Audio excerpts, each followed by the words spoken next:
Bismillahirrahmanirrahim. Assalamualaikum warahmatullahi wabarakatuh. Dan salam sejahtera kepada Encik Nur Faiz bin Ismail. Nama saya Muhammad Nazrul Hakimi bin Mahidin, 10 DKWF 2032.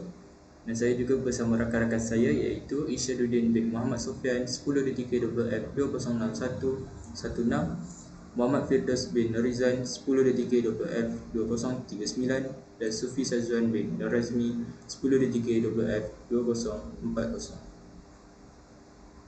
Hari ini kami akan memulakan pembentangan satu, iaitu konsep peradaban Timur dan Barat. Pembentangan 1. Konsep peradaban Timur dan Barat. Sejarah kemasukan peradaban Timur Tengah. Tamadun Melayu secara rasminya dianggarkan bermula kira-kira 600 Masehi berdasarkan rekod penemuan terkini arkeologi di Sungai Batu. Orang Melayu membina peradaban mereka kira-kira 1400 tahun sebelum kelahiran junjungan besar Rasulullah dan kelahiran Islam. Sebelum cahaya hidayah mula meresapi umat Melayu, mereka dicatatkan pernah menganut fahaman animisme, agama Hindu dan Buddha. Namun, selepas kedatangan Islam, orang Melayu tidak lagi bertukar agama meski usaha pengkristian cuba berlaku ke atas bangsa mereka ini melalui usaha penjajah seperti Portugis, Belanda dan Inggeris sendiri. Sepertinya, pencarian spiritual orang Melayu akhirnya berhenti pada Islam. Inilah yang sangat penting untuk kita kaji dan dalami tentang sinar-sinar kemasukan tamadun Islam ke tamadun Melayu.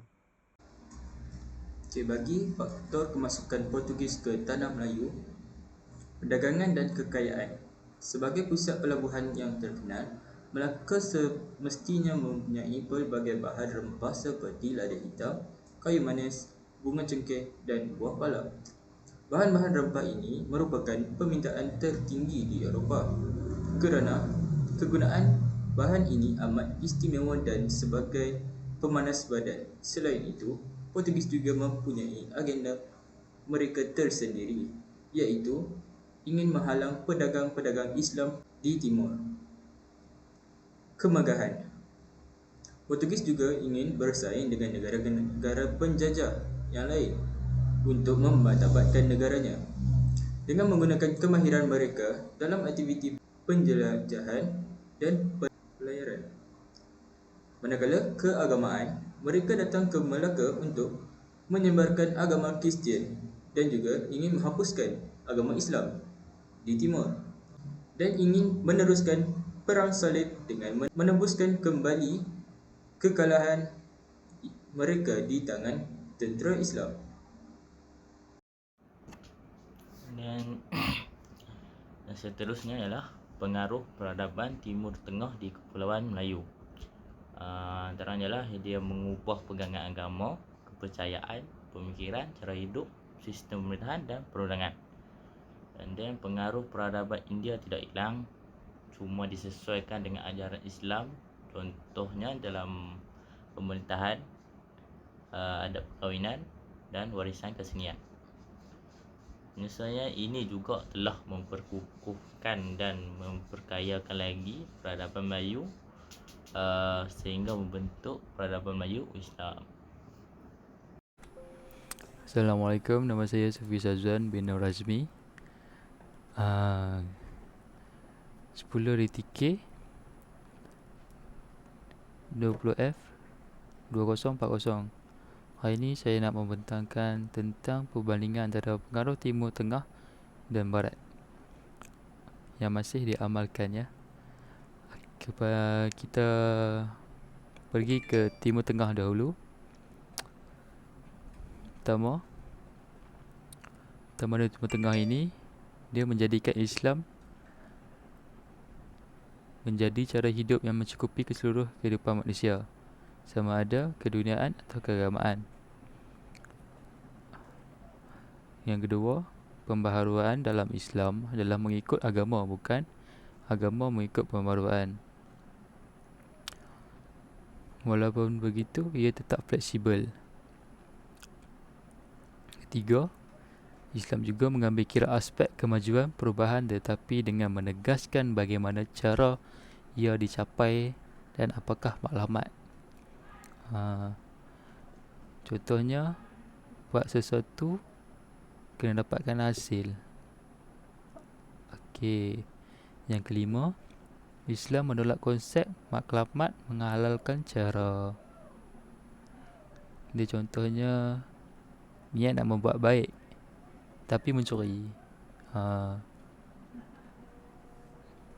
Okey, kita pergi ke tamadun barat. Tamadun barat pula, agama adalah sebahagian daripada kebudayaan. Kebudayaan sentiasa mengalami perubahan dan akhirnya agama juga dicorak oleh perubahan. Okey. Nombor 2, tamadun barat melihat perkara-perkara keduniaan hanya untuk kehidupan dunia semata-mata.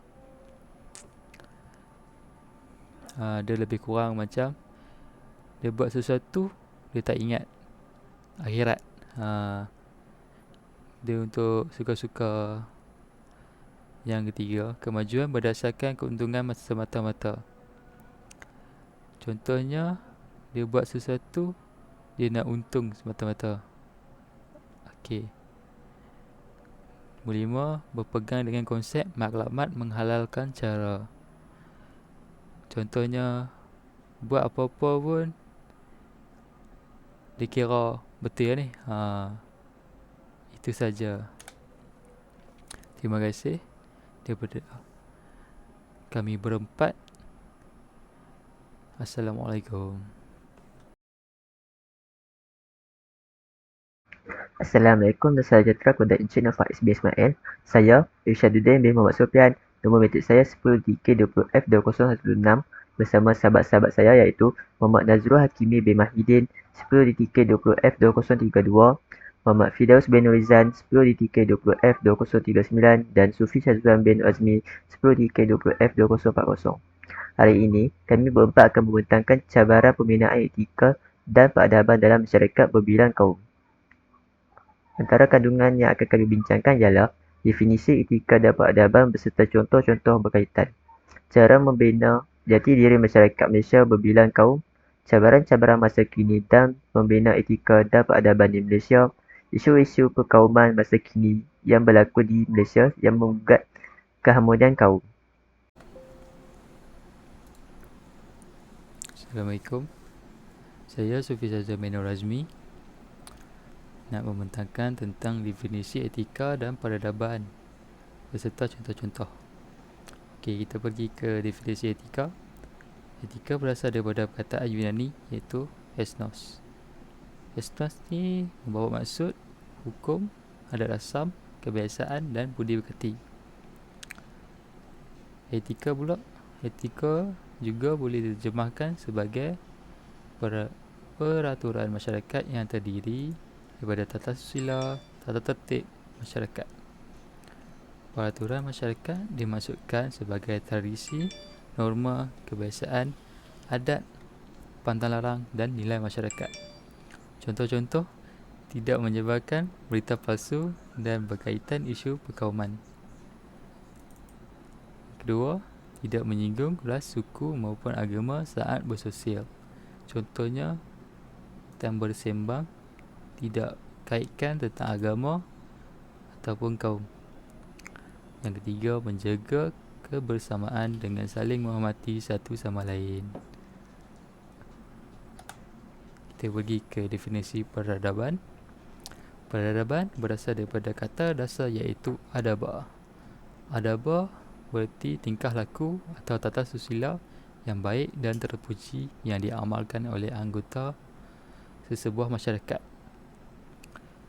Yang kedua, definisi peradaban menurut Kintojanigat menyatakan bahawa peradaban merupakan sebahagian dari unsur kebudayaan yang halus, maju dan indah seperti misalnya kesenian, ilmu pengetahuan, adat sopan santun, pergaulan, kepandaian menulis, ilgonisasi, kenegaraan, kebudayaan yang mempunyai sistem teknologi dan masyarakat kota yang maju dan kompleks.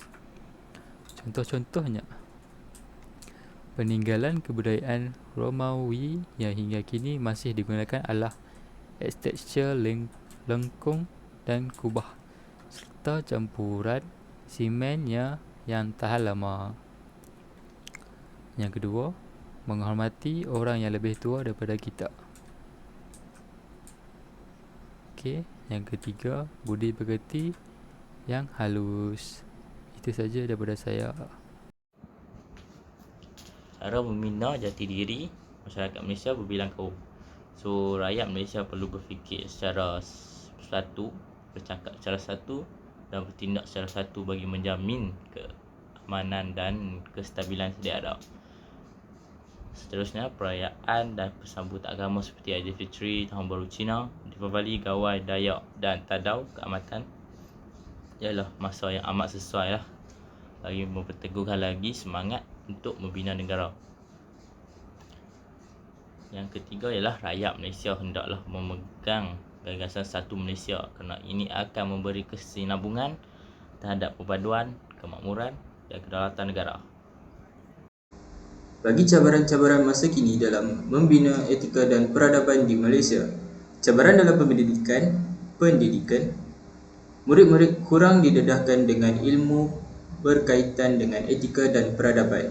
Ini akan menyebabkan mereka kurang mengetahui tentang etika dan peradaban.